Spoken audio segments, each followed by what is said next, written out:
Yeah, I think it's a huge benefit to us playing at Old Trafford.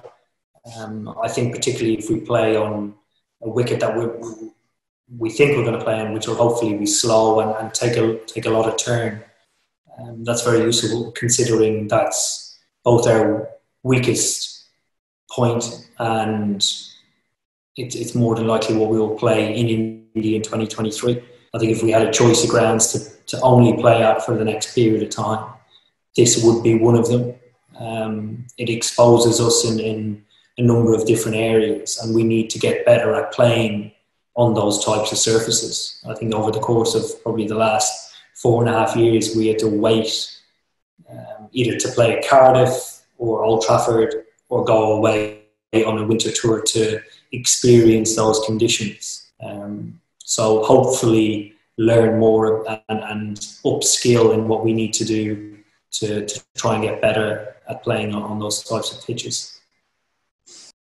Good stuff. And how's the finger?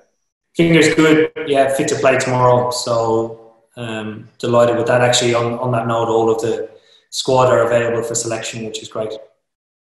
And what have you made considerations when picking this team? Are there any areas you've got to think hard about regarding selection? I think given how strong the squad is, it actually makes selection difficult in the final 11. We have a lot of options to go with, but we'll be going with the best option game on game to try and win each game. We saw Josh Buttler go really well in the T20 series, opening the batting. Are you considering moving him up at all? Not in 50-over cricket.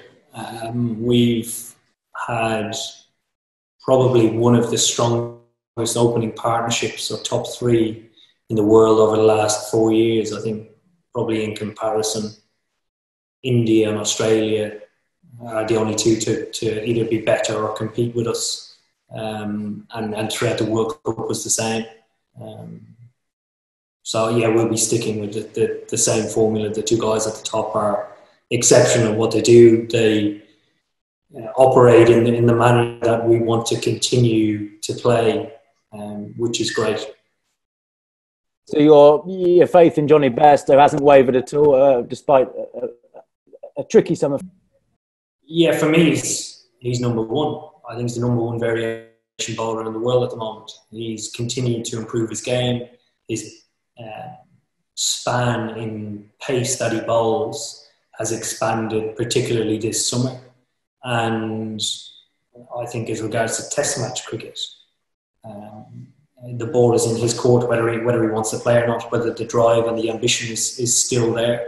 So I think only he can answer that, but he's been in a fine form as I've seen him. Cheers, Sam. Dean, please.